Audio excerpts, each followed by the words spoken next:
Hello ನಮಸ್ಕಾರ, ನೀವು ನೋಡ್ತಾ ಇದ್ದೀರಾ ನ್ಯೂಸ್ ಫಸ್ಟ್. ನಾನು ರಕ್ಷತ್ ಶೆಟ್ಟಿ. ನಿನ್ನೆ ನಾವು ಚನ್ನಪಟ್ಟಣದಲ್ಲಿ ಈ ಬಾರಿಯ ಬೈ ಎಲೆಕ್ಷನ್ ಯಾವ ರೀತಿಯ ಕುತೂಹಲಕ್ಕೆ ಕಾರಣ ಆಗ್ತಿದೆ ಅನ್ನೋದರ ಬಗ್ಗೆ ವಿವರವಾಗಿ ಡಿಸ್ಕಸ್ ಮಾಡಿದ್ವಿ. ಇವತ್ತು ಆ ಯುದ್ಧ ಭೂಮಿಯಲ್ಲಿ ಒಂದಿಷ್ಟು ಬದಲಾವಣೆಗಳು, ಒಂದಿಷ್ಟು ಟ್ವಿಸ್ಟ್ಗಳು ಕೂಡ ಕಾಣಸಿಗ್ತಾ ಇದೆ. ಚನ್ನಪಟ್ಟಣದ ಬೈ ಎಲೆಕ್ಷನ್ ಏನಿದೆ, ಇಡೀ ರಾಜ್ಯದ ಗಮನ ಸೆಳೆಯುವಂಥ ಮುನ್ಸೂಚನೆ ಸ್ಪಷ್ಟವಾಗಿ ಕಾಣ್ತಾ ಇದೆ. ಇನ್ನೂ ಕೂಡ ಯಾರು ಅಭ್ಯರ್ಥಿ, ಏನು ಕತೆ ಸ್ಪಷ್ಟತೆ ಇಲ್ಲ. ಆದರೂ ಯಾವ ರೀತಿ ಯುದ್ಧ ಇರಬಹುದು ಅನ್ನೋದರ ಬಗ್ಗೆ ಒಂದು ಕಲ್ಪನೆ ಸಿಗ್ತಾ ಇದೆ. ಚನ್ನಪಟ್ಟಣದ ಯುದ್ಧ ಗೆಲ್ಲೋದಕ್ಕೆ ಉಪಮುಖ್ಯಮಂತ್ರಿ ಡಿ.ಕೆ. ಶಿವಕುಮಾರ್ ಭರ್ಜರಿ ತಯಾರಿಯನ್ನ ಮಾಡಿಕೊಡ್ತಾ ಇದ್ದಾರೆ. ಚನ್ನಪಟ್ಟಣದ ಉಪಯುದ್ಧವನ್ನ ಗೆಲ್ಲೋದಕ್ಕೆ ಈ ತಯಾರಿ ಆಗ್ತಾ ಇದೆ. ಕ್ಷೇತ್ರವನ್ನ ಪ್ರತಿಷ್ಠೆಯಾಗಿ ತೆಗೆದುಕೊಂಡಿದ್ದಾರೆ ಡಿ.ಕೆ. ಶಿವಕುಮಾರ್. ಜನಸ್ಪಂದನದ ಮೂಲಕ ಜನರ ಮುಂದೆ ಹಳೆಯ ಕಥೆಗಳನ್ನ ಕೆದಕ್ತಾ ಇದ್ದಾರೆ ಡಿ.ಕೆ. ಶಿವಕುಮಾರ್. ತಮ್ಮ ರಾಜಕೀಯ ವೈರಿ ಕುಮಾರಸ್ವಾಮಿ ಅವರಿಗೆ ಮಾತಿನಲ್ಲೂ ಕೂಡ ಟಕ್ಕರ್ ಕೊಡ್ತಿದ್ದಾರೆ. ರಾಮನಗರ ಜಿಲ್ಲೆಯ ಸಂಪೂರ್ಣ ಹಿಡಿತಕ್ಕೆ ಚನ್ನಪಟ್ಟಣದ ಮುಖಾಂತರ ಡಿ.ಕೆ.ಶಿ ಪ್ಲಾನ್ ಮಾಡಿಕೊಡ್ತಿದ್ದಾರೆ. ಚನ್ನಪಟ್ಟಣದಲ್ಲಿ ಏನಾದರೂ ಜೆಡಿಎಸ್ ಸೋತ್ರೆ ಜೆಡಿಎಸ್ನ ಅಸ್ತಿತ್ವಕ್ಕೆ ರಾಮನಗರದಲ್ಲಿ ದೊಡ್ಡ ಮಟ್ಟದ ಏಟು ಬೀಳುತ್ತೆ. ಯಾಕಂತಂದ್ರೆ ರಾಮನಗರ ಜೆಡಿಎಸ್ ಕೈಯಲ್ಲಿದ್ದಂಥ ಕ್ಷೇತ್ರ, ಅದನ್ನು ಕಳ್ಕೊಂಡಿದೆ ಜೆಡಿಎಸ್. ಚನ್ನಪಟ್ಟಣ ಜೆಡಿಎಸ್ ಕೈಯಲ್ಲಿದೆ, ಅದನ್ನೂ ಕೂಡ ಕಳ್ಕೊಂಡ್ರೆ ಆ ಕಡೆ ಕನಕಪುರ, ಮಾಗಡಿ ಇದು ಕೂಡ ಜೆಡಿಎಸ್ ಕೈ ಬಿಟ್ಟು ಹೋಗಿದೆ. ಇಡೀ ಜಿಲ್ಲೆ ಕಾಂಗ್ರೆಸ್ನ ಹಿಡಿತಕ್ಕೆ ಸಿಕ್ಕಂತಾಗತ್ತೆ. ಜಾತ್ಯತೀತ ಜನತಾದಳಕ್ಕೆ ರಾಮನಗರ ಜಿಲ್ಲೆಯ ಮೇಲೆ ಇದ್ದಂಥ ಹಿಡಿತ ಕಳೆದು ಹೋಗುತ್ತೆ ಅನ್ನೋದು ಡಿ.ಕೆ. ಶಿವಕುಮಾರ್ ಅವರ ಲೆಕ್ಕಾಚಾರ. ಒಬ್ಬರು MP ಒಬ್ಬರನ್ನ ಬಿಟ್ಟರೆ ಜಾತ್ಯತೀತ ಜನತಾದಳದ ಅಸ್ತಿತ್ವ ರಾಮನಗರದಲ್ಲಿ ಇಲ್ಲದಂತಾಗತ್ತೆ ಅಥವಾ ಇಲ್ಲವಾಗಿಸಬೇಕು ಅನ್ನೋದು ಡಿ.ಕೆ. ಶಿವಕುಮಾರ್ ಅವರ ಪ್ಲಾನ್ನ ರೀತಿಯಲ್ಲಿ ಕಾಣ್ತಾ ಇದೆ. ಚನ್ನಪಟ್ಟಣದಲ್ಲಿ ಗೆದ್ದು ರಾಮನಗರ ಆಲ್ರೆಡಿ ಗೆದ್ದಾಗಿದೆ. ಮಾಗಡಿಯಲ್ಲೂ ಕೂಡ ಕಾಂಗ್ರೆಸ್ನ MLA ಇರೋದು, ಕನಕಪುರದಲ್ಲೂ ಕೂಡ ಕಾಂಗ್ರೆಸ್ನ MLA ಇರೋದು. ಇಡೀ ಜಿಲ್ಲೆ ಜಾತ್ಯತೀತ ಜನತಾದಳವನ್ನ ಇಡೀ ಜಿಲ್ಲೆಯಿಂದ ಹೊರಗಿಡುವಂತ ಪ್ರಯತ್ನಗಳು ನಡೀತಾ ಇದೆ ಅನ್ನೋದು ಗೊತ್ತಾಗ್ತಾ ಇದೆ. ಸೊ ಇಲ್ಲಿ ಜನಸ್ಪಂದನದ ಮುಖಾಂತರ ಡಿ.ಕೆ. ಶಿವಕುಮಾರ್ ಪ್ರಯತ್ನವನ್ನು ಮಾಡ್ತಾ ಇದ್ದಾರೆ. ಇವತ್ತು ಜನಸ್ಪಂದನ ಕಂಟಿನ್ಯೂ ಆಯಿತು. ಅಲ್ಲಿ ಡಿ.ಕೆ. ಶಿವಕುಮಾರ್ ಮಾತನಾಡಿದ್ರು. ತಮ್ಮ ರಾಜಕೀಯ ವೈರಿ ಕುಮಾರಸ್ವಾಮಿ ಅವರಿಗೆ ಮಾತಿನಲ್ಲೂ ಕೂಡ ಟಕ್ಕರ್ ಕೊಟ್ಟರು. ಡಿ.ಕೆ. ಶಿವಕುಮಾರ್ ಮಾತನಾಡಿದ್ದೇನೆ, ನೋಡೋಣ. ಹೋಗಲ್ಲ, ಓಲ್ಡಿಂಗ್ಗೆ ಅರ್ಜಿ ಇಸ್ಕೊಂಡು ಓಲ್ಡ್ ಏಜ್ ಪೆನ್ಷನ್ಗೆ 500 ರೂಪಾಯಿ ಫಿಕ್ಸ್ ಮಾಡ್ತಾರೆ. ಇಲ್ಲೇ ಕನಕಪುರದಲ್ಲಿ ಒಬ್ಬರು ಮುಖ್ಯಮಂತ್ರಿ ಆಗಿದ್ದಾಗ ನಾನು ಯಾರು ಅಂತ ಹೇಳಕ್ ಹೋಗಲ್ಲ. ಆಗ ನಾನು ಇದೇ ರೀತಿ ಪೆನ್ಷನ್ದು ಪ್ರತಿ ಮನೆಗೂ ಕಳಿಸಿಸ್ಬಿಟ್ಟು ಮಾಡಿಸ್ದೆ. ಸುಮಾರು 13,000 ಜನಕ್ಕೆ ಪೆನ್ಷನ್ನು ₹1 ಒಬ್ರು ಕೊಡೋಕ್ಕಿಲ್ದಂಗೆ ನಾನೇ ಈ ರೀತಿ ಅದಾಲತ್ ಅಟೆಂಡ್ ಮಾಡಿದೆ. ಸೊ ಎಲ್ಲ ಸೈಟು ಅಷ್ಟೇ, ಕನಕಪುರದಲ್ಲಿ ಪ್ರತಿ ವಾರ್ಡಲ್ಲೂ ಕೂತ್ಕೊಂಡು ನಾನೇ ಅರ್ಜಿ ತಗೊಂಡು ಅವ್ರ ಗಂಡ ಹೆಂಡತಿ ಇಬ್ಬರನ್ನು ಕರೆಸಿ ಸಭೆಯಲ್ಲಿ ನಿಲ್ಲಿಸಿ 3 ತಿಂಗಳು ಹಂಚಿದ್ದೀನಿ. ಸೈಟ್ 3 ತಿಂಗಳು, 1 ತಿಂಗಳಲ್ಲ, 3 ತಿಂಗಳು ಹಂಚಿದ್ದೀನಿ. ಸೊ ಎಲ್ಲೋ ನಮಗೆ ಸಮಸ್ಯೆ ಏನು ತೊಂದರೆ ಆಗಲಿಲ್ಲ. ಇನ್ನ ಬೇಕಾದಷ್ಟು ಮಾಡೋದಿದೆ, ನಾನು ಇಲ್ಲ ಅಂತ ಹೇಳೋದು. ಅದಕ್ಕೆ ಈಗ ಈ ಒಂದು ಚನ್ನಪಟ್ಟಣ ಬರಡು ನಾಳು ಆಗಬಾರ್ದು. ನನ್ನ ಅಧಿಕಾರ ಸರಿಯಾದ ರೀತಿಯಲ್ಲಿ ಜನಕ್ಕೆ ಅನುಕೂಲ ಆಗಬೇಕು. ಕತ್ತಲಿದೆ, ಬೆಳಕು ಆಗಬೇಕು ಅಂತೇಳಿ ಎಲ್ಲ ಕೌನ್ಸಿಲರ್ಗಳೆಲ್ಲ ದೀಪವನ್ನ ಬೆಳಗಿದ್ದಾರೆ. ಚನ್ನಪಟ್ಟಣವನ್ನ ಅಭಿವೃದ್ಧಿಯ ಪಟ್ಟಣ ಮಾಡಬೇಕು ಅನ್ನೋ ದೃಷ್ಟಿಯಿಂದ ಅವರು ನಾವು ಎಲ್ಲ ಸೇರಿ ಕೈ ಜೋಡಿಸಲಿಕ್ಕೆ, ಈ ಕೈಯನ್ನ, ನಿಮ್ಮ ಕೈಗಳನ್ನ ಬಲಪಡಿಸಲಿಕ್ಕೆ ನಾವಿಲ್ಲಿಗೆ ಬಂದಿದ್ದೇವೆ. ಮುಂದೊಂದು ದಿನದಲ್ಲಿ ನಾನು ಒಂದು ಮಾತು ಹೇಳ್ತಾ ಇದ್ದೀನಿ, ತಮಗೆಲ್ಲ ಭರವಸೆ ಇರಲಿ. ಮಾಧ್ಯಮದವರು ಇದನ್ನ ಗಮನದಲ್ಲಿ ಇಟ್ಕೊಳ್ಬೇಕು. ಮುಂದೊಂದು ದಿನ ಈ ಚನ್ನಪಟ್ಟಣ ಡಿ.ಕೆ. ಶಿವಕುಮಾರ್ ನಾಯಕತ್ವದಲ್ಲಿ ಬೆಂಗಳೂರು ಆಗಲಿದೆ ಅನ್ನೋ ಮಾತನ್ನ ಈ ಸಂದರ್ಭದಲ್ಲಿ ಹೇಳಲಿಕ್ಕೆ ನಾನು ಬಯಸ್ತಾ ಇದ್ದೇನೆ. ಇದು ಚನ್ನಪಟ್ಟಣ ಟೌನ್ ಅಲ್ಲಿ ನಾನೊಬ್ಬ ಜವಾಬ್ದಾರಿ ಸ್ಥಾನದಲ್ಲಿ ಇದ್ಕೊಂಡು ನಾನು ಈ ಮಾತನ್ನ ಆಡ್ತಾ ಇದ್ದೇನೆ. 2 ದಿನ ವೇಟ್ ಮಾಡಿ. ನಾವೆಲ್ಲ ಬೆಂಗಳೂರು ಜಿಲ್ಲೆಯವರು, ನಿಮ್ಮ ಟೆಕ್ಸ್ಟ್ ಬುಕ್ ತೆಗೆದು ನೋಡಿ. ಬೆಂಗಳೂರು ಜಿಲ್ಲೆ ಅಂದ್ರೆ ಇದ್ದಿದ್ದು ನಾವೆಲ್ಲ ಇದ್ದಿದ್ದೆ ಬೆಂಗಳೂರು ಜಿಲ್ಲೆ, ಈಗೂ ಬೆಂಗಳೂರು ಜಿಲ್ಲೆನೆ. ನಮ್ದು ಹೊಸಕೋಟೆ, ದೊಡ್ಡಬಳ್ಳಾಪುರ, ದೇವನಹಳ್ಳಿ, ಮಾಗಡಿ, ಕನಕಪುರ, ನಾವೆಲ್ಲ ಬೆಂಗಳೂರು ಜಿಲ್ಲೆಯವರು. ನಮ್ಗಿರೋ ಹೆಸರನ್ನ ನಾವೇ ಕಳ್ಕೋಬೇಕು. ನಮ್ಮ ರಾಮನಗರ ಡಿವಿಷನ್ ನಮ್ದು, ತಪ್ಪೇನಿಲ್ಲ. ಆ ಡಿವಿಷನ್ ಆಗಿ ಉಟ್ಕೊಂಡಿರ್ತದೆ. ನಮ್ಮ ಜಿಲ್ಲಾ ಕಚೇರಿನೂ ಅಲ್ಲೇ ಇರ್ತದೆ. ಬೆಂಗಳೂರು ಗ್ರಾಮಾಂತರ ವ್ಯಾಪ್ತಿ ಕುಣಿಗಲ್ವರೆಗೂ. ಡಿ ಕೆ ಶಿವಕುಮಾರ್ ಮೊನ್ನೆಯಿಂದಲೂ ಕೂಡ ಮಾತನಾಡ್ತಾ ಇರೋ ವೇಳೆ ಅವರು ಒಂದಿಷ್ಟು ವಿಚಾರವನ್ನ ಸ್ಪಷ್ಟವಾಗಿ ಹೇಳ್ತಿದ್ದಾರೆ. ಅಂದ್ರೆ ಬೈ ಎಲೆಕ್ಷನ್ನಲ್ಲಿ ಯಾರು ಅಭ್ಯರ್ಥಿ ಆಗ್ತಾರೆ ಅನ್ನೋದಕ್ಕೆ ಸುಳಿವು ಬಿಟ್ಟು ಕೊಡುವಂತ ಕೆಲಸ ಡಿ ಕೆ ಶಿವಕುಮಾರ್ ಮುಖಾಂತರ ಆಗ್ತಾ ಇದೆ. ಜನಸ್ಪಂದನ ಕಾರ್ಯಕ್ರಮದ ಮುಖಾಂತರ ಜನರ ಮನಗೆಲ್ಲುವಂತ ಪ್ರಯತ್ನ. ಈಗ ಅದಕ್ಕೆ ಜನತಾ ದರ್ಶನದ ಮುಖಾಂತರ ಕುಮಾರಸ್ವಾಮಿ ಅವರು ಕೂಡ ಎಂಟ್ರಿ ಆಗ್ತಾ ಇದ್ದಾರೆ. ಚನ್ನಪಟ್ಟಣ ಕ್ಷೇತ್ರದಲ್ಲಿ ಡಿ ಕೆ ಶಿವಕುಮಾರ್ ಅವರು ಭರ್ಜರಿ ಜನಸ್ಪಂದನವನ್ನ ಮಾಡ್ತಾ ಇದ್ದಾರೆ. ಅಧಿಕಾರವನ್ನ ಬಳಸಿ ಜನರಿಗೆ ಹತ್ತಿರವಾಗುವಂತ ಪ್ರಯತ್ನ ಇದು. ಇನ್ನು ಜನಸ್ಪಂದನ ಕಾರ್ಯಕ್ರಮಕ್ಕೆ ಜನರಿಂದ ಉತ್ತಮ ರೆಸ್ಪಾನ್ಸು ಕೂಡ ಸಿಗ್ತಾ ಇದೆ. ನಿನ್ನೆ ಮೊನ್ನೆ ನಡೆದಂತ ಜನಸ್ಪಂದನ ಕಾರ್ಯಕ್ರಮದಲ್ಲಿ ಜನ ಭಾಗಿಯಾಗಿ 10,000ಕ್ಕೂ ಅಧಿಕ ಮಂದಿ ತಮ್ಮ ನೋವನ್ನ ಹೇಳಿಕೊಂಡಿದ್ದಾರೆ, ಅಹವಾಲನ್ನ ಕೊಟ್ಟಿದ್ದಾರೆ. ನಮಗಿಂತಿಂತ ಸಮಸ್ಯೆ ಇದೆ, ಬಗೆಹರಿಸಿ ಕೊಡಿ ಅಂತ. ಡಿ ಕೆ ಶಿವಕುಮಾರ್ ಭರವಸೆಯನ್ನ ಕೂಡ ಕೊಟ್ಟಿದ್ದಾರೆ, ಮಾಡಿಕೊಡ್ತೀನಿ ಅಂತ. ಇನ್ನು ಇತ್ತ ಜನಸ್ಪಂದನಕ್ಕೆ ಕುಮಾರಸ್ವಾಮಿ ಅವರು ಒಂದು ಪ್ರತ್ಯಸ್ತವನ್ನ ರೆಡಿ ಮಾಡಿಕೊಳ್ತಾ ಇದ್ದಾರೆ. ಜುಲೈ 7ನೇ ತಾರೀಕು ಜನಸ್ಪಂದನಕ್ಕೆ ಪ್ರತಿಯಾಗಿ ಜನತಾ ದರ್ಶನ ಕುಮಾರಸ್ವಾಮಿ ಅವರಿಂದ ನಡೆಯೋದಕ್ಕಿದೆ. HDK ಸಿಎಂ ಆಗಿದ್ದಂಥ ಸಂದರ್ಭದಲ್ಲಿ ಜನತಾ ದರ್ಶನ ಜನಪ್ರಿಯ ಕಾರ್ಯಕ್ರಮ ಆಗಿತ್ತು. ಮತ್ತು ಕುಮಾರಸ್ವಾಮಿ ಅವರು ಮೊದಲ ಅವಧಿಯಲ್ಲಿ ಮುಖ್ಯಮಂತ್ರಿಯಾಗಿದ್ದಾಗ ಅವರಿಗೆ ದೊಡ್ಡ ಮಟ್ಟದ ಜನಪ್ರಿಯತೆಯನ್ನು ತಂದುಕೊಟ್ಟಂತ ಕಾರ್ಯಕ್ರಮಗಳ ಪೈಕಿ ಜನತಾ ದರ್ಶನವೂ ಕೂಡ ಒಂದು. ಈಗ ಕೇಂದ್ರ ಸಚಿವರಾಗಿ ಅವರು ಜನತಾ ದರ್ಶನಕ್ಕೆ ಮುಂದಾಗ್ತಾ ಇದ್ದಾರೆ. ಮಂಡ್ಯದಿಂದ ಶುರುವಾಗುತ್ತೆ, ಚನ್ನಪಟ್ಟಣದಲ್ಲೂ ನಡೆಯೋದಕ್ಕಿದೆ, ರಾಮನಗರದಲ್ಲೂ ಕೂಡ ನಡೆಯೋದಕ್ಕಿದೆ. ಈಗ ಕೇಂದ್ರ ಸಚಿವರಾಗಿ ಕುಮಾರಸ್ವಾಮಿ ಜನತಾ ದರ್ಶನ ಮಾಡೋದಕ್ಕೆ ಮುಂದಾಗಿದ್ದಾರೆ. ಆ ಮೂಲಕ ಜನಸ್ಪಂದನಕ್ಕೆ ಪ್ರತಿಯಾಗಿ ಜನತಾ ದರ್ಶನ. ಮಾಜಿ ಶಾಸಕರು, ಚನ್ನಪಟ್ಟಣದ ಮಾಜಿ ಶಾಸಕರು ಕುಮಾರಸ್ವಾಮಿ ಈಗ ಕೇಂದ್ರ ಸಚಿವರು. ಸೊ ಇವರು ಜನತಾ ದರ್ಶನ ಮಾಡ್ತಾರೆ ಚನ್ನಪಟ್ಟಣದಲ್ಲಿ. ಜನಸ್ಪಂದನ ಡಿ ಕೆ ಶಿವಕುಮಾರ್ ಅವರು ಮಾಡ್ತಾ ಇದ್ದಾರೆ. ಈ ಬಗ್ಗೆ ಮಾತನಾಡೋದಕ್ಕೆ ನಮ್ಮ ಜೊತೆಗೆ ಕುಣಿಗಲ್ ಕ್ಷೇತ್ರದ ಶಾಸಕ ಡಾಕ್ಟರ್ ರಂಗನಾಥ್ ನೇರ ಸಂಪರ್ಕದಲ್ಲಿ. ರಂಗನಾಥ್ ಅವರೇ ನಮಸ್ಕಾರ. ನಮಸ್ಕಾರ.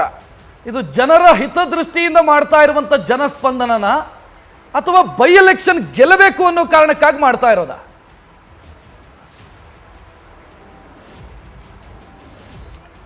ನೋಡಿ, ನಮ್ಮ ಮನೆಯಲ್ಲಿ ಏನು ಇವತ್ತಿನ ದಿನ ಉಪಮುಖ್ಯಮಂತ್ರಿಗಳಾದಂಥ ಡಿ ಕೆ ಶಿವಕುಮಾರ್ ಸಾಹೇಬರು ಮತ್ತು ಮಾಜಿ ಸಂಸದರಾದಂಥ ಡಿ ಕೆ ಸುರೇಶ್ ಸಾಹೇಬರು, ನಾನು ತಿಳಿದಂತೆ ಇವತ್ತೇನಾದರೂ ಡಿ ಕೆ ಸುರೇಶ್ ಸಾಹೇಬರು ಜನರ ಮಧ್ಯೆ ಸಮಸ್ಯೆಗಳನ್ನು ಅರಿತುಕೊಂಡು ಸೋತಿದ್ರು ಸಹ ಅವರು ಸೋತಿದ್ದಾರೆ ಅನ್ನೋದನ್ನು ಜನ ಮರುಗ್ತಾ ಇದ್ದಾರೆ ಅಂತಂದರೆ ಅದು ಜನತಾ ಏನು ಸಂದರ್ಶನ ಇದೆಯಲ್ಲ, ಜನರ ಮಧ್ಯೆ ಇರೋಂಥ ಒಂದು ಕಾರ್ಯಕ್ರಮ ಇದೆಯಲ್ಲ, ಅದನ್ನು ಪ್ರತಿ ಒಂದು ತಿಂಗಳಿಗೊಮ್ಮೆ ಮಾಡ್ತಿದ್ದಂಥದ್ದು ಒಂದು ಇತಿಹಾಸ ಇದೆ ಸುಮಾರು 10 ವರ್ಷದಿಂದ. ಸೊ ಹಾಗಾಗಿ ಇವತ್ತೇನು ನಮ್ಮ ಉಪಮುಖ್ಯಮಂತ್ರಿಗಳು ಮಾಡ್ತಾ ಇರೋಂಥದ್ದು ಚನ್ನಪಟ್ಟಣದ ಹೊಸದೇನಲ್ಲ. ಅಲ್ಲೇನಾಗಿದೆ, ಚುನಾವಣೆ ನಾವು ಸೋತಾಗ ಭಾಳಷ್ಟು ಜನ ಬಂದು ಚನ್ನಪಟ್ಟಣದವ್ರು ಹೇಳಿದ್ರು, ಈ ನಮ್ಮ ಮಾಜಿ ಶಾಸಕರಾದಂಥ ಕುಮಾರಸ್ವಾಮಿಯವರು ಅವರು ಬಂದಾಗ್ಲಿಂದನೂ ಇವತ್ತು 50 ಕಿಲೋಮೀಟ್ರ್ ಬೆಂಗಳೂರಿಂದ ಚನ್ನಪಟ್ಟಣ ಇದೆ. ಒಂದು ರೀತಿಯ ಅಭಿವೃದ್ಧಿನೂ ಮಾಡಲಿಲ್ಲ ಅವರು. ಒಳಚರಂಡಿಯಿಂದ ಹಿಡಿದು ಮನೆಯ ಒಂದು ಅವಶ್ಯಕತೆಗಳಿದ್ದಂಥ ಗೊಂದಲಗಳಿಂದ ಹಿಡಿದು ಅಲ್ಲಿಯ ರೈತರ ಸಮಸ್ಯೆಗಳನ್ನು ತಿಳಿಯುವಂಥ ಒಂದು ಪ್ರಯತ್ನದಿಂದ ಹಿಡಿದು ಇಲ್ಲಿವರೆಗೂ ಕುಮಾರಸ್ವಾಮಿಯವರು ಬಂದಿಲ್ಲ. ಆ ಕಾರಣಕ್ಕೋಸ್ಕರ ತಾವಾದರೂ ಇವತ್ತು ನಿಂತು ನಮ್ಮ ಸಮಸ್ಯೆಗಳನ್ನು ಅರಿಬೇಕು ಅಂತ ಚನ್ನಪಟ್ಟಣದವರು ಭಾಳಷ್ಟು ಬೇಡಿಕೆ ಕೇಳಿದ ನಂತರ ಈ ಒಂದು ಸಮಸ್ಯೆನ ಬಗೆಹರಿಸಲಿಕ್ಕೆ ಆದಷ್ಟು ನಾನು ಮಾಡ್ತೇನೆ ಅಂತೇಳಿ ನಮ್ಮ ಸಾಹೇಬರಾದಂಥ ಡಿ ಕೆ ಶಿವಕುಮಾರ್ ಸಾಹೇಬರು ಮಾಡ್ತಾ ಇದ್ದಾರೆ. ಜನರ ಸ್ಪಂದಿಸ್ತಾ ಇದ್ದಾರೆ. ಎಸ್, ಜನರಿಗೋಸ್ಕರ ಮಾಡ್ತಾ ಇರುವಂತ ಕಾರ್ಯಕ್ರಮದಲ್ಲಿ ನಾನು ಕೊಂಕು ಮಾತನಾಡೋದಕ್ಕೆ ಹೋಗೋದಿಲ್ಲ. ಕರೆಕ್ಟ್, ಜನರಿಗೆ ಬೇಕಾದಂತ ಕೆಲಸವನ್ನ ಮಾಡಬೇಕಾಗಿರೋದು ಜನಪ್ರತಿನಿಧಿಗಳ ಕರ್ತವ್ಯ. ಬಟ್ ಇಲ್ಲಿ ಪ್ರಶ್ನೆ ಯಾಕೆ ಬರ್ತಿದೆ ಅಂತಂದ್ರೆ, ಕುಮಾರಸ್ವಾಮಿ ಅವರು ರಿಸೈನ್ ಮಾಡಿದ ಕೂಡಲೇ ಚನ್ನಪಟ್ಟಣದಲ್ಲಿ ಡಿ ಕೆ ಶಿವಕುಮಾರ್ ಆಕ್ಟಿವ್ ಆಗಿದ್ದಾರೆ. ರಾಜಕೀಯವಾಗಿ ಇದು ಕುತೂಹಲ ಕಾರಣ ಆಗ್ತಿದೆ ಅಂತ. ಅಲ್ಲ, ಆಗಲ್ಲ. ಈಗ ನಮಗೆ ಏನಾಯಿತು ಅಂತ ಅಂದರೆ, ಎಲ್ಲೆಲ್ಲಿ ಬೇಡಿಕೆಗಳು ಜಾಸ್ತಿ ಇದೆ ಅಲ್ಲಲ್ಲಿ ಜನಸ್ಪಂದನ ಮಾಡೋ ಕಾರ್ಯಕ್ರಮ ಮಾಡಬೇಕು ಅನ್ನೋದು ಒಂದೇ ಅಷ್ಟೇ ತಲೆಯಲ್ಲಿ ಇದ್ದಿದ್ದು. ಹಾಗೇನೂ ಇವತ್ತಿನ ದಿನ ಚನ್ನಪಟ್ಟಣದವರು ನಿಮ್ಗೆ ಗೊತ್ತಿಲ್ಲ, ನಮಗೆ ಶಾಸಕರ ಮತದಾನದ ಫಲಿತಾಂಶ 15,000ನೋ 18,000ನೋ ಇತ್ತು. ಈ ಸಲ ಬೆಂಗಳೂರು ಗ್ರಾಮಾಂತರ ಏನು ಸಂಸದರ ಚುನಾವಣೆಯಲ್ಲಿ ಸಾಕಷ್ಟು ಚನ್ನಪಟ್ಟಣದಲ್ಲಿ ನಾವು ನಿರೀಕ್ಷೆಗಿಂತ 600 ಪಟ್ಟಷ್ಟು ನಮಗೆ ಚುನಾವಣೆ ಫಲಿತಾಂಶ ಬಂತು. ಯಾಕೆ ಏನು ಅಂತ ಕೇಳಿದಾಗ ಅವರು ಎಲ್ಲೋ ಒಂದು ಕಡೆ ಇಂದಿನ ಶಾಸಕರ ಕಾರ್ಯಕ್ರಮಗಳಾಗಲಿ ಅವರ ಅಭಿವೃದ್ಧಿಯ ದಿಕ್ಕಿನಲ್ಲಿ ಹೋಗೋಂಥ ಚಿಂತನೆ ಆಗಲಿ ಭಾಳಷ್ಟು ನಮಗೆ ಕಡೆಗಣೆ ಮಾಡಿಕೊಟ್ಟಿದ್ದಾರೆ, ನೀವಾದರೂ ಬರಬೇಕು ಅಂತ ಭಾಳ ಒತ್ತಡ ಇತ್ತು. ಅದರಿಂದ ಚನ್ನಪಟ್ಟಣದಿಂದ ಶುರು ಮಾಡೋಣ ಅಂತೇಳಿ ಚನ್ನಪಟ್ಟಣಕ್ಕೆ ಶುರು ಮಾಡಿದ್ದಾರೆ ಅಷ್ಟೇ.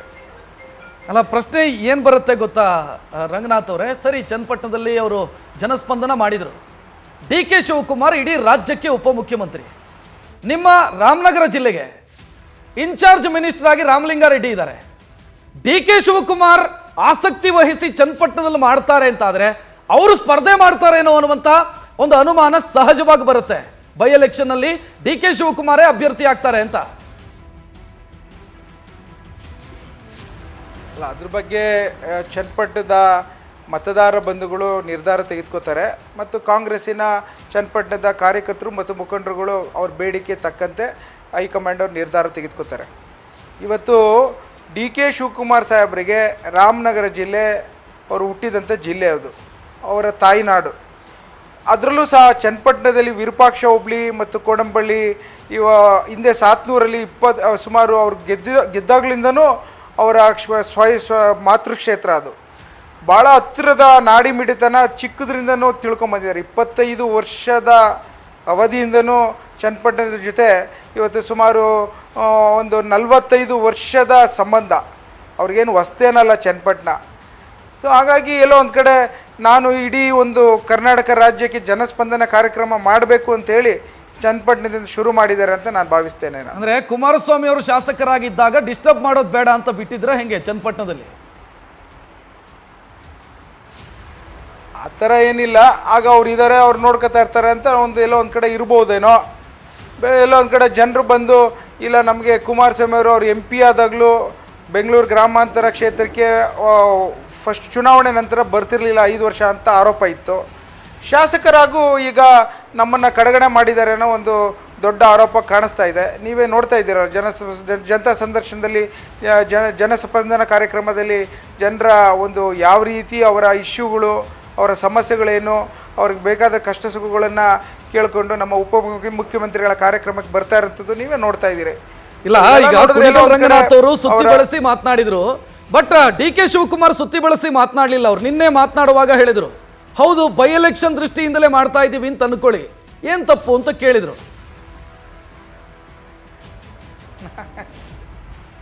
ಅಲ್ಲ ಸರಿ, ಈಗ ಸದ್ಯದಲ್ಲಿ ಎಲೆಕ್ಷನ್ಸ್ ಚುನಾವಣೆ ಇವತ್ತು ಬರುತ್ತೋ ನಾಳೆ ಬರುತ್ತೋ ಇಲ್ಲ 3 ತಿಂಗಳಾದ್ಮೇಲೆ ಬರುತ್ತೋ 6 ತಿಂಗಳಾಗ ಬರುತ್ತೋ ಅದು ಇನ್ನೊಂದು ಕಡೆ ಮಾತು. ಆದರೆ ಚನ್ನಪಟ್ಟಣ ಜನರ ಬೇಡಿಕೆಗೋಸ್ಕರ ನಮ್ಮ ನಾಯಕರಾದಂಥ ಉಪಮುಖ್ಯಮಂತ್ರಿಗಳಾದಂಥ ಡಿ ಕೆ ಶಿವಕುಮಾರ್ ಸಾಹೇಬರು ನಾನು ಜನಸ್ಪಂದನ ಕಾರ್ಯಕ್ರಮ ಮೂಲಕ ಅವರ ಸಮಸ್ಯೆನ ಆಲಿಸುವಂಥ ಒಂದು ಏನು ನಾವು ಹಿಂದೆಯಿಂದ ಮಾಡ್ಕೊಂಡು ಬರ್ತಿದ್ದೋ ನಾನು ಚುನಾವಣೆ ಆದ ನಂತರ ಶುರು ಮಾಡ್ತೇನೆ ಅಂತ ಮಾಡಲಿಕ್ಕೆ ಶುರು ಮಾಡಿದ್ದಾರೆ. ಏನೋ ಚನ್ನಪಟ್ಟಣ ಲಕ್ಕಿ ಕ್ಷೇತ್ರ ಅಂತೆ, ಅಲ್ಲಿಂದ ಗೆದ್ದವರು ಮುಖ್ಯಮಂತ್ರಿ ಆಗ್ತಾರೆ, ಅಲ್ಲಿಂದ ಗೆದ್ದವರು ಮುಖ್ಯಮಂತ್ರಿ ಆಗ್ತಾರೆ ಅನ್ನೋ ಲೆಕ್ಕಾಚಾರಗಳೆಲ್ಲ ರಾಜಕೀಯವಾಗಿದೆ. ಕುಮಾರಸ್ವಾಮಿ ಅವರು ಗೆದ್ದು ಮುಖ್ಯಮಂತ್ರಿ ಆಗಿದ್ದು ಅಲ್ಲಿಂದ. ಸೊ ಈ ಕಾರಣಕ್ಕೆ ಏನಾದರೂ ಡಿ ಕೆ ಶಿವಕುಮಾರ್ ಚನ್ನಪಟ್ಟಣ ಕಡೆ ಮುಖ ಮಾಡ್ತಿದ್ದಾರಾ ಹೆಂಗೆ? ಅಲ್ಲಲ್ಲ, ಅವ್ರು ಚನ್ನಪಟ್ಟಣದಿಂದ ಮುಖ್ಯಮಂತ್ರಿ ಆಗ್ಬೇಕಾದ್ರೆ ರಾಮನಗರದಿಂದ ಗೆದ್ದಿದ್ದು ತಾನೇ. ಅಲ್ಲ, ಸೆಕೆಂಡ್ ಟೈಮ್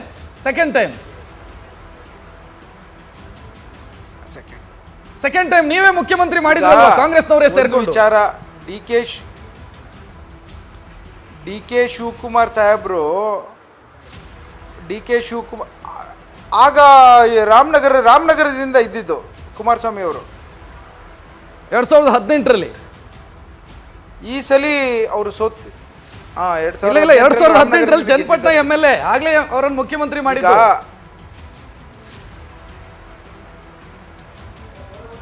ಓಕೆ, ಈಗ ನಾನು ಹೇಳೋದೇನೆಂದ್ರೆ ಪ್ರತಿಯೊಂದು ಹಂತದಲ್ಲೂ ಇವತ್ತಿನ ಚನ್ನಪಟ್ಟಣದ ಬೆಳವಣಿಗೆ ಅಭಿವೃದ್ಧಿಯ ಜನರ ಬಾಯಲ್ಲಿ ಕೇಳ್ತಿರೋಂಥದ್ದನ್ನು ನಿಮ್ಮ ಹತ್ರ ಹಂಚ್ಕೋತೇನೆ. ಸುಮಾರು 50 ಕಿಲೋಮೀಟ್ರ್ ಬೆಂಗಳೂರು ನಗರದಿಂದ ಇದೆ. ಆ ಚನ್ನಪಟ್ಟಣದಲ್ಲಿ ಇಲ್ಲಿವರೆಗೂ ಎಲ್ಲ BJP ಅವರು ಮತ್ತು JDS ಅವರು ಶಾಸಕರಾಗಿ ಬರ್ತಾ ಇದ್ದಾರೆ.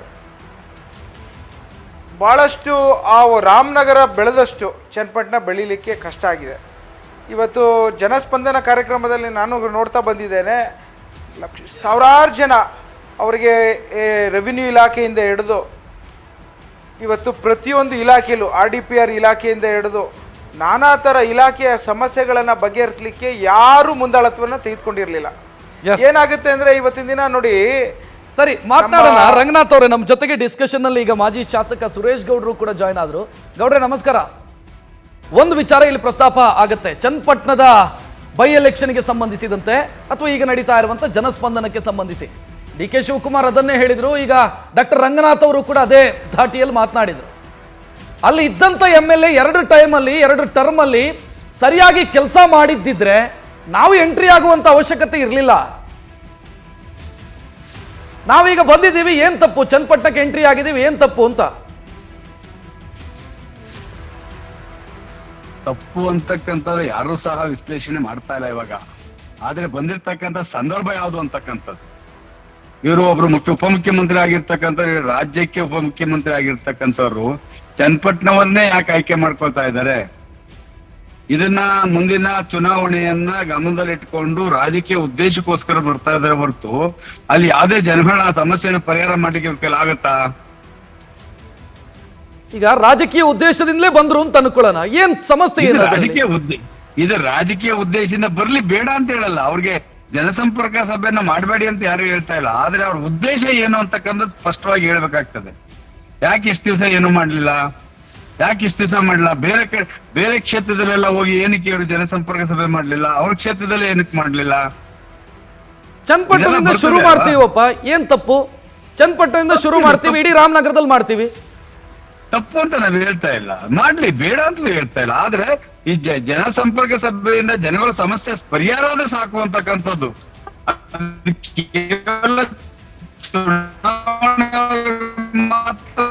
ಆಶ್ವಾಸನೆ ಉಳಿಬಾರದು. ಅಟ್ಲೀಸ್ಟ್ ಜನಸಂಪರ್ಕ ಕೊಡ್ತಂತ ಹವಾಲುಗಳು 50% ಆದ್ರೂ ಇವ್ರು ಏನಾದ್ರು ಅದನ್ನ ಆ ಕಷ್ಟ ಥ್ಯಾಂಕ್ಸ್ ಹೇಳ್ಬೋದು. ಕೇವಲ ಇವರು ರಾಜಕೀಯ ಕಾರಣಕ್ಕೋಸ್ಕರ ಇದೆಲ್ಲ ಮಾಡ್ತಾರೆ ಅಂದ್ರೆ ಕಷ್ಟ ಆಗ್ತದೆ ಅಲ್ವಾ? ರಂಗನಾಥ್ ಅವರೇ ಕೇಳಿಸ್ಕೊಂಡ್ರಿ ಅಂತ ನಾನು ಭಾವಿಸ್ತೀನಿ. ಬರೋದು ಸಮಸ್ಯೆ ಅಲ್ಲ, ಬಂದ ಸಂದರ್ಭದ ಬಗ್ಗೆ ಪ್ರಶ್ನೆ ಅಷ್ಟೇ. ಬೈ ಎಲೆಕ್ಷನ್ ಇವತ್ತೋ ನಾಳೆನೋ ಅನೌನ್ಸ್ ಆಗಬಹುದು ಅಥವಾ ನವೆಂಬರ್ ಹೊತ್ತಲ್ಲಿ ಬರಬಹುದು ಅನ್ನೋದು ಒಂದು ಲೆಕ್ಕಾಚಾರ. ಈ ಹೊತ್ತಲ್ಲಿ ಬರ್ತಾರೆ ಅಂತ ಆದ್ರೆ ಅದರ ಹಿಂದೆ ಇರುವಂತ ಉದ್ದೇಶ ಯಾವುದು ಅಂತ ಪ್ರಶ್ನೆ ಕೇಳ್ತಾ ಇರೋದವರು.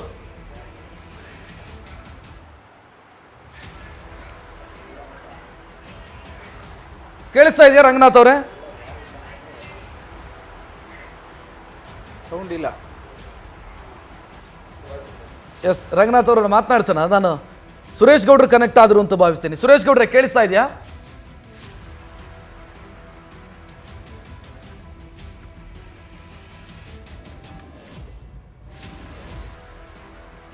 ಎಸ್, ಸಂಪರ್ಕ ಸಾಧ್ಯ ಆಗ್ತಾ ಇಲ್ಲ, ಮತ್ತೆ ಸಂಪರ್ಕಿಸೋ ಕೆಲಸ ಮಾಡ್ತೀವಿ. ಒಟ್ಟಿನಲ್ಲಿ JDSಗಿರುವಂಥ ಪ್ರಶ್ನೆ ಇಷ್ಟೇ, ಕರೆಕ್ಟು, ಚನ್ನಪಟ್ಟಣದಲ್ಲಿ ಜನಸ್ಪಂದನ ಕಾರ್ಯಕ್ರಮ ಮಾಡಲಿ, ನೋ ಪ್ರಾಬ್ಲಮ್, ಏನು ಸಮಸ್ಯೆ ಇಲ್ಲ. ಬಟ್ ಬಂದಂಥ ಸಂದರ್ಭ ಅನುಮಾನಕ್ಕೆ ಕಾರಣ ಆಗ್ತಿದೆ. ಮತ್ತು ಉಪಮುಖ್ಯಮಂತ್ರಿಯಾಗಿ ಅವರದ ಕಾರ್ಯವ್ಯಾಪ್ತಿ ಇಡೀ ರಾಜ್ಯ, ಇಡೀ ರಾಜ್ಯದಾದ್ಯಂತ ಅವರ ಕಾರ್ಯವ್ಯಾಪ್ತಿ ಇದೆ. ಮತ್ತು ರಾಮನಗರಕ್ಕೆ ಅಂತಲೇ ಸಪ್ರೇಟ್ ಆಗಿ ಇನ್ಚಾರ್ಜ್ ಮಿನಿಸ್ಟರ್ ಇದ್ದಾರೆ, ರಾಮಲಿಂಗಾರೆಡ್ಡಿ. ಅವ್ರು ಬಂದು ಜನಸ್ಪಂದನ ಮಾಡಿದರೆ ಓಕೆ, ಅದು ನಿಯಮ ಪ್ರಕಾರ ಮಾಡಿದ್ರು ಅಂತ ಅನ್ಕೊಳ್ಳೋಣ, ಅಥವಾ ಜನರ ನೋವನ್ನು ಆಲಿಸೋದಕ್ಕೋಸ್ಕರ ಮಾಡೋಣ. ಕನಕಪುರದ MLA ಆಗಿರುವಂಥ, ಟೆಕ್ನಿಕಲಿ ರಾಜ್ಯದ ಉಪಮುಖ್ಯಮಂತ್ರಿ ಆಗಿರುವಂಥ DK ಶಿವಕುಮಾರ್ ಚನ್ನಪಟ್ಟಣದಲ್ಲಿ ಬಂದು ಜನಸ್ಪಂದನ ಕಾರ್ಯಕ್ರಮ ಮಾಡ್ತಾರೆ ಅಂತಾದರೆ ಅದರಲ್ಲಿ ರಾಜಕೀಯದ ಉದ್ದೇಶ ಇದೆ. ಬೈ ಎಲೆಕ್ಷನ್ನಲ್ಲಿ ಸ್ಪರ್ಧಿಸುವಂಥ ಯೋಚನೆಗಳು ಇರಬಹುದು ಅನ್ನೋದು ಜಾತ್ಯತೀತ ಜನತಾದಳಕ್ಕೆ ಇರುವಂಥ ಅನುಮಾನ. ಚನ್ನಪಟ್ಟಣ ವಿಧಾನಸಭಾ ಕ್ಷೇತ್ರ ಏನಿದೆ, ಎಸ್, ಈಗ ರಂಗನಾಥ್ ಅವರು ಕನೆಕ್ಟ್ ಆದರು. ರಂಗನಾಥ್ ಅವರೇ, JDSನ ನಾಯಕರು ಮಾತನಾಡಿದಾಗ ಒಂದು ವಿಚಾರ ಪ್ರಸ್ತಾಪ ಮಾಡಿದ್ರು, ನಮಗೇನು ಸಮಸ್ಯೆ ಇಲ್ಲ, ಜನಸ್ಪಂದನ ಮಾಡಲಿ, ತೊಂದರೆ ಇಲ್ಲ. ಬಟ್ ಬಂದಂಥ ಸಂದರ್ಭ ನಮಗೆ ಅನುಮಾನ ಹುಡ್ತಾ ಇದೆ, ಕೇವಲ ರಾಜಕೀಯ ಉದ್ದೇಶಕ್ಕೋಸ್ಕರ, ತೋರಿಕೆಗೋಸ್ಕರ ಇದನ್ನು ಮಾಡ್ತಾ ಇರೋದು ಅಂತ. ನಾನು ಅದನ್ನೇ ಆಗಲೇ ತಮ್ಗೆ ಹೇಳಿದೆ. ಒಂದು ಏನು ಜನತಾ ಸಂದರ್ಶನ ಮತ್ತು ಜನಸ್ಪಂದನ ಕಾರ್ಯಕ್ರಮ ಮೊದಲಿಂದನೂ ನಮ್ಮ ಮಾಜಿ ಸಂಸದರಾದಂಥ ಡಿ ಕೆ ಸುರೇಶ್ ಸಾಹೇಬರು ಏನಾರು ಹೆಚ್ಚಿನ ಹೆಸರು ಸಾಮಾನ್ಯ ಜನರಲ್ಲಿ ಮಾಡಿದ್ದಾರೆ ಅಂದರೆ ಅದು ಪ್ರಚಲಿತವಾದಂಥ ಜನತಾ ಸಂದರ್ಶನ ಮತ್ತು ಜನಸ್ಪಂದನ ಕಾರ್ಯಕ್ರಮ ಅಂತ ಹೇಳಲಿಕ್ಕೆ ಇಚ್ಛೆಪಡ್ತೇನೆ. ಇಡೀ ಭಾರತ ದೇಶದಲ್ಲೇ ಅವರಷ್ಟು ಜನತಾ ಸಂದರ್ಶನ ಮತ್ತು ಜನಸ್ಪಂದನ ಕಾರ್ಯಕ್ರಮ ಯಾವ ಸಂಸದರು ಮಾಡಿರಲಿಲ್ಲ. ಈಗ ನಮ್ಮನ್ನು ಎಲ್ಲೋ ಒಂದು ಕಡೆ ನಾವು ಸೋತಿದ್ದೇವೆ. ಆ ಕಾರಣಕ್ಕೋಸ್ಕರ ಬೆಂಗಳೂರು ಗ್ರಾಮಾಂತರ ಕ್ಷೇತ್ರದಲ್ಲಿ ಎಲ್ಲೆಲ್ಲಿ ಸಮಸ್ಯೆಗಳಿದೆ ಅದನ್ನು ಹೆಚ್ಚಿನ ಜವಾಬ್ದಾರಿ ತೆಗೆದುಕೊಂಡು ಮಾಡಬೇಕು ಅನ್ನೋದು ಒಂದು ಉದ್ದೇಶ ಒಂದು ಕಡೆ ನಮ್ಮ ಉಪಮುಖ್ಯಮಂತ್ರಿಗಳಿಗೆ ಇದೆ. ಎರಡನೇದು, ನಮ್ಮ ನಿರೀಕ್ಷೆಗೆ ತಕ್ಕಂತೆ ಸುಮಾರು 15 ಸೀಟ್ಗಳು ಬರಬೇಕಾಯಿತು, 9 ಸೀಟ್ಗಳು ಮಾತ್ರ ಬಂತು. ಸೊ ಹಾಗಾಗಿ ನನಗೆ ಯಾವಾಗಲೂ ಹೇಳ್ತಾರೆ ನಮ್ಮ ಅಧ್ಯಕ್ಷರು, ನೀವು ಇವತ್ತಿನ ಸಂಸದರಾಗಿ ಶಾಸಕರಾಗಲಿ ಪ್ರತಿದಿನ 5 ವರ್ಷ ನಿರಂತರವಾಗಿ ಜನರ ಮಧ್ಯೆ ಇದ್ದರೆ ಮಾತ್ರ ನಾವು ಎಲ್ಲೋ ಒಂದು ಕಡೆ ಅವರಿಗೆ ಸಮಾಧಾನ ಮಾಡಲಿಕ್ಕಾಗತ್ತೆ. ಆ ಕಾರಣಕ್ಕೋಸ್ಕರ ಯಾವತ್ತೂ ನೀವು ಇದಕ್ಕೆ ಶ್ರಮ ತೆಗೆದುಕೊಳ್ಳದೆ ಇದ್ದರೆ ನಿಮಗೆ ಜನರು ಮರ್ತೋಗ್ತಾರೆ ಅಂತ. ಆ ಕಾರಣಕ್ಕೋಸ್ಕರ ಅವ್ರು ಯಾವ ರೀತಿ ಹೇಳ್ತಾರೆ ಆ ರೀತಿ ನಡೀತಾರೆ. ಈಗ ರಂಗನಾಥ್ ಅವರೇ, ನಮ್ಮ ನಾಯಕರು ಈಗ ಒಂದು ಪ್ರಶ್ನೆ ಇದೆ. ಈಗ ರಂಗನಾಥ್ ಅವರೇ, ಒಂದು ಪ್ರಶ್ನೆ ಇಲ್ಲಿ ಉದ್ಭವ ಆಗುತ್ತೆ. ಚನ್ನಪಟ್ಟಣದಲ್ಲಿ ಜನಸ್ಪಂದನ ಕಾರ್ಯಕ್ರಮ ಮಾಡಿದ್ರಿ. ನಾನು ಆಗ್ಲೇ ನಿಮ್ಗೆ ಅದನ್ನ ಹೇಳಿದೆ, ಉಪಮುಖ್ಯಮಂತ್ರಿಗಳ ಕಾರ್ಯವ್ಯಾಪ್ತಿ ಇಡೀ ರಾಜ್ಯ ಅಂತ. ನಾವೆಲ್ಲ ಏನ್ ತಪ್ಪು ಮಾಡಿದ್ವಿ? ಅದು ಯಾಕೆ ಚನ್ನಪಟ್ಟಣದ ಮೇಲೆ ಮಾತ್ರ ವಿಶೇಷ ಪ್ರೀತಿ? ಉಪಮುಖ್ಯಮಂತ್ರಿಗಳು ಬೇರೆ ಕ್ಷೇತ್ರದಲ್ಲೂ ಮಾಡ್ಬೇಕಪ್ಪ. ಚುನಾವಣೆ 100% ಮಾಡಿಸ್ತೀವಿ, ಮಾಡ್ತಾರೆ. ನಮ್ಮ ಕ್ಷೇತ್ರ ಕರ್ಕೊಂಡು ಹೋಗ್ತೀವಿ. ಬಟ್ ಚನ್ನಪಟ್ಟಣದಿಂದಲೇ ಸ್ಟಾರ್ಟ್ ಆಯ್ತಲ್ಲ ಅಂತ ಪ್ರಶ್ನೆ ಇರುತ್ತೆ. ಚನ್ನಪಟ್ಟಣದಿಂದಲೇ ವಿಶೇಷ ಆಸಕ್ತಿ ವಹಿಸಿ ಮಾಡ್ತಿದ್ದಾರೆ ಅಂತಂದ್ರೆ ವಿಶೇಷ ಕಾರಣಗಳಿದಾವೆ ಅಂತ. ವಿಶೇಷ ಕಾರಣ ಅಂದ್ರೆ ಅಲ್ಲಿಯ ಜನರು ಬಂದು ನಮಗೆ ನೀವು ಅಷ್ಟೆಲ್ಲ ನಾವು ನಿಮ್ಮ ಜೊತೆ ಇದ್ದು ಇಷ್ಟು ವರ್ಷದ ಸಂಬಂಧ ಇಟ್ಕೊಂಡು ನೀವು ದಯವಿಟ್ಟು ನಮಗೆ ತಕ್ಷಣವೇ ಇದೆಲ್ಲೋ ಒಂದು ಕಡೆ ಶಾಸಕರ ನಿರ್ಲಕ್ಷ್ಯತೆಯಿಂದ ನಾವು ಕಡೆಗಣೆ ಆಗಿದ್ದೀವಿ, ನೀವು ಶುರು ಮಾಡಿ ಅಂತ ಕೇಳ್ಕೊಂಡಿದ್ದಾರೆ, ಶುರು ಮಾಡಿದ್ದಾರೆ. ಈಗ ಶಾಸಕರ ಕಾರ್ಯವೈಖರಿ ಸರಿ ಇರಲಿಲ್ಲ ಅಂತ ಹೇಳ್ತೀರಿ. ಹಾಗಿದ್ರೆ ಮೊನ್ನೆ ಲೋಕಸಭಾ ಎಲೆಕ್ಷನ್ ಅಲ್ಲಿ 34,000 ಲೀಡ್ ಬಂತಲ್ಲ ಚನ್ನಪಟ್ಟಣದಲ್ಲಿ ಮೈತ್ರಿ ಅಭ್ಯರ್ಥಿಗೆ, ಅದು ಯಾಕೆ ಬಂತು? ನಾನು ನಿಮಗೆ ಒಂದು ಉದಾಹರಣೆ ಹೇಳ್ತಾ ಇದ್ದೀನಿ. ಇವತ್ತು 15,000 ಕಾಂಗ್ರೆಸ್ ಪಕ್ಷದ ಒಂದು ಮತ ಎಣಿಕೆ ಸಂದರ್ಭದಲ್ಲಿ ಸಿಕ್ಕಿದ್ದಂಥದ್ದು, ಯಾವಾಗ ಶಾಸಕರ ಎಲೆಕ್ಷನ್ಸಲ್ಲಿ, ವಿಧಾನಸಭಾ ಎಲೆಕ್ಷನ್ಸಲ್ಲಿ. ಇವತ್ತು 80ಕ್ಕಿಂತ ಅಧಿಕವಾಗಿ ಆಶೀರ್ವಾದವನ್ನು ಚನ್ನಪಟ್ಟಣದವ್ರು ಮಾಡಿದ್ರು. ಯಾಕೆ ಅಷ್ಟೊಂದು ಮಾಡಿದ್ರು? ಎಲ್ಲೂ ಮಾಡದಿದ್ದರು ಇಲ್ಲ. ಬಟ್ ಲೀಡು ಮಂಜುನಾಥ್ ಅವ್ರಿಗೆ ಬಂದಿದೆ, ಇಲ್ಲ ಅಭಿವೃದ್ಧಿಯ ಚಿಂತನೆಯಲ್ಲಿ ಇತ್ತ ಲೀಡ್ ಮಂಜುನಾಥ್ ಅವರಿಗಿದೆ ಚನ್ನಪಟ್ಟಣದಲ್ಲಿ. ಅಷ್ಟೊಂದು ಇವತ್ತಿನ ದಿನ 60-70 ಸಾವಿರ ಅಧಿಕವಾಗಿ ಆಶೀರ್ವಾದವನ್ನ ಡಿ ಕೆ ಸುರೇಶ್ ಅವ್ರ ಮೇಲೆ ಮಾಡಿದ್ರು ಅಂದರೆ ಚನ್ನಪಟ್ಟಣದವ್ರಿಗೆ ಎಲ್ಲೋ ಒಂದು ಕಡೆ ಆ ಕೊರತೆನ ಕಾಣಿಸುತ್ತೆ ಅನ್ನೋದು ಒಂದು ಉದಾಹರಣೆ ಅಷ್ಟೇ ಬಿಡಿ. ಅದನ್ನೆಲ್ಲ ನಾವು ಚರ್ಚೆ ಜಾಸ್ತಿ ಮಾತಾಡ್ಲಿಕ್ಕೆ ಹೋಗಲ್ಲ. ಈಗ ಸದ್ಯದಲ್ಲಿ ನಮ್ಮ ನಾಯಕರಾದಂಥ ಉಪಮುಖ್ಯಮಂತ್ರಿಗಳಾದಂಥ ಡಿ ಕೆ ಶಿವಕುಮಾರ್ ಸಾಹೇಬರು ನಮ್ಮ ಕರ್ನಾಟಕದ ಇಡೀ ರಾಜ್ಯವನ್ನೇ ಪ್ರವಾಸ ಮಾಡ್ತಾರೆ. ಇಡೀ ರಾಜ್ಯದಲ್ಲೇ ಜನಸ್ಪಂದನ ಕಾರ್ಯಕ್ರಮಗಳು ಮಾಡ್ತಾರೆ. ಈಗಿನ ವ್ಯವಸ್ಥೆ ಚನ್ನಪಟ್ಟಣದಲ್ಲಿ ಪ್ರತಿಯೊಂದು ಜಿಲ್ಲೆಗೆ ಮಾಡಬೇಕು, ಪ್ರತಿಯೊಂದು ಹೋಬಳಿಗೆ ಮಾಡಬೇಕು ಅಂತ ಮಾಡ್ಕೊಂಡು ಬರ್ತಾ ಇದ್ದಾರೆ. ಸೊ ಹಾಗಾಗಿ ಅದರಲ್ಲಿ ಮಾಡೋದು ಕೆಲಸ ಮಾಡದಿದ್ರೆ ಯಾರೂ ಮಾಡಲ್ಲ ಅಂತೀರಿ. ಕುಮಾರಸ್ವಾಮಿ ಅವರು ಸುಮಾರು 5 ವರ್ಷ ಸಂಸದರಾಗಿದ್ರಪ್ಪ ಬೆಂಗಳೂರು ಗ್ರಾಮಾಂತರ ಲೋಕಸಭಾ ವ್ಯಾಪ್ತಿಗೆ. ನಿಮಗೆ ಒಂದೇ ಅವ್ರು ಕೇಳ್ಕೊಳೋದು ಜನತಾ ದಳದ ಎಲ್ಲ ಮುಖಂಡರ ಹತ್ರ, ಗೆದ್ದೋದ ನಂತರ 4 ವರ್ಷ ಒಂದು ಸಲನೂ ಬರಲಿಲ್ಲ. ಅದೇ ರೀತಿ ಚನ್ನಪಟ್ಟಣದಲ್ಲೂ ರಾಮನಗರದಲ್ಲಿ ಹೇಳ್ತಾರೆ, ಅವ್ರು ಗೆಲ್ಸಾದ್ಮೇಲೆ ಅವ್ರು ನೋಡಲಿಕ್ಕೆ ಕಷ್ಟ ಆಗುತ್ತೆ ಅಂತ. ಸೊ ಆ ಥರ ಎಲ್ಲ ಉದಾಹರಣೆಗಳಿದೆ. ಈಗ ನಾವು ಅದನ್ನೆಲ್ಲ ಅವ್ರನ್ನ ತಪ್ಪು ಆರೋಪ ಮಾಡೋಕ್ಕೆ ನಾನು ಹೋಗಲ್ಲ. ನಾನು ಎಲ್ಲೋ ಒಂದು ಕಡೆ ಬೇಸರದ ವ್ಯವಸ್ಥೆಯ ಚನ್ನಪಟ್ಟಣದವರು ಇವತ್ತು ನಮ್ಮ ನಾಯಕರನ್ನ ಬರಬೇಕು, ನೀವು ಜನಸ್ಪಂದನ ಕಾರ್ಯಕ್ರಮ ಮಾಡಬೇಕು ಅಂತ ಅತಿ ಹೆಚ್ಚಿನ ಒತ್ತಡ ಹಾಕಿದ್ದಾರೆ, ಮಾಡ್ತಾ ಇದ್ದಾರೆ. ಕೆಲಸ ಮಾಡಿದ್ರು ಆರೋಪ ಹುಡುಕಿದ್ರೆ ನಾವು ಯಾವ ರೀತಿ ಮೊಸರಲ್ಲಿ ಕಲ್ಲು ಹುಡುಕ್ದಂಗೆ ಆಗತ್ತಷ್ಟೇ. ಆಯ್ತು. ಈಗ ರಂಗನಾಥ್ ಅವರು ಒಂದು ಪ್ರಶ್ನೆ ಇದೆ, ಡಿ ಕೆ ಸುರೇಶ್ ಅವ್ರ ಅಭ್ಯರ್ಥಿನ ಡಿ ಕೆ ಶಿವಕುಮಾರ್ ಅವರೇ ಅಭ್ಯರ್ಥಿನ ಚನ್ನಪಟ್ಟಣದ ಕಾಂಗ್ರೆಸ್ಸಿನ ಎಲ್ಲ ನಾಯಕರು ಅಭ್ಯರ್ಥಿಗಳು ಅಂತ ನಾನು ಹೇಳಲಿಕ್ಕೆ ಇಚ್ಛೆ ಪಡ್ತೇನೆ ನಾನು. ಬಟ್ ಕಳೆದ ಬಾರಿ ದೊಡ್ಡ ಸ್ಕೋರ್ ಮಾಡಲಿಲ್ಲ ನೀವು, ಬೇರೆಯವರಿಗೆ ಅವಕಾಶ ಕೊಟ್ಟರೆ ಅಲ್ಲಿ ಜಾಸ್ತಿ ಓಟ್ ಏನು ಬಂದಿಲ್ಲ ನಿಮಗೆ ಅಲ್ಲಿ. ಈ ಬಾರಿ ಒಬ್ಬ ಪ್ರಬಲ ಅಭ್ಯರ್ಥಿಯನ್ನು ಕಣಕ್ಕಿಳಿಸಿದ್ರೆ ಮಾತ್ರ ಗೆಲ್ಲೋದಕ್ಕೆ ಸಾಧ್ಯ ಇದೆ. ನಾನು ಅಕ್ಸೆಪ್ಟ್ ಇಟ್. ನಿಜ, ಎಲ್ಲೋ ಒಂದು ಕಡೆ ಬಲಿಷ್ಠವಾದಂಥ ನಾಯಕ ಬೇಕು ಅಂತ ಕೇಳ್ತಾ ಇದ್ದಾರೆ ಚನ್ನಪಟ್ಟಣದಲ್ಲಿ, ಎಲ್ಲೋ ಒಂದು ಕಡೆ ಭಾಳಷ್ಟು ಶ್ರಮಜೀವಿ ಬೇಕು ಅಂತ ಕೇಳ್ತಾ ಇದ್ದಾರೆ, ಎಲ್ಲೋ ಒಂದು ಕಡೆ ಕಮಿಟ್ಮೆಂಟ್ ಇರೋಂಥ ನಾಯಕರು ಕೇಳ್ತಾ ಇದ್ದಾರೆ.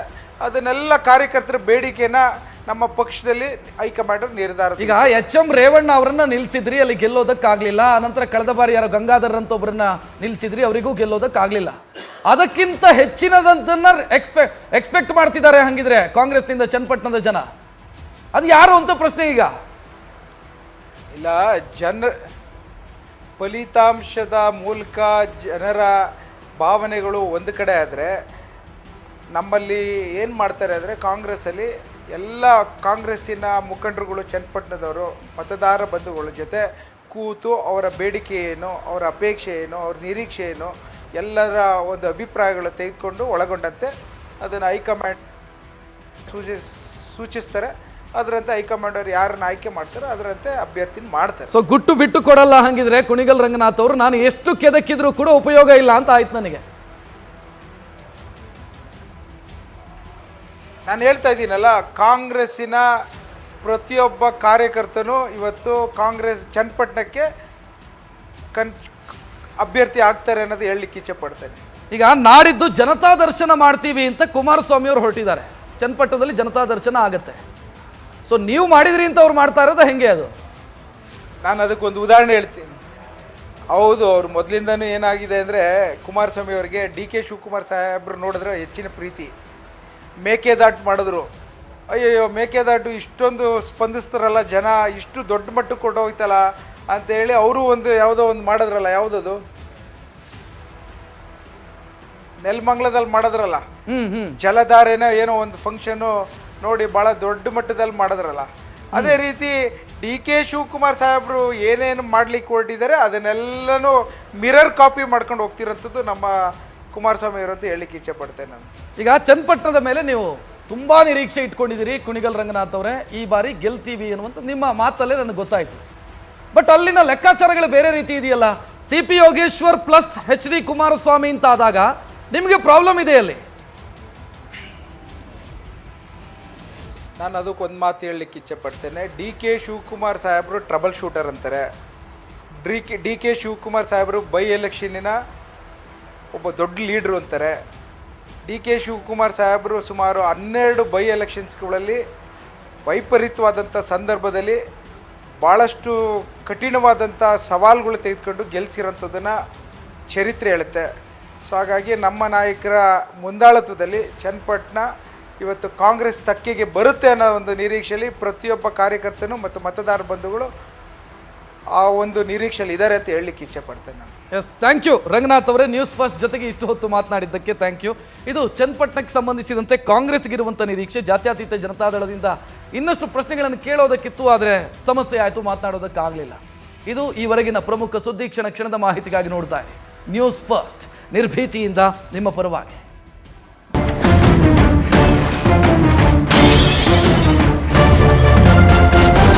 ನ್ಯೂಸ್ ಫಸ್ಟ್, ನಿರ್ಭೀತಿಯಿಂದ ನಿಮ್ಮ ಪರವಾಗಿ.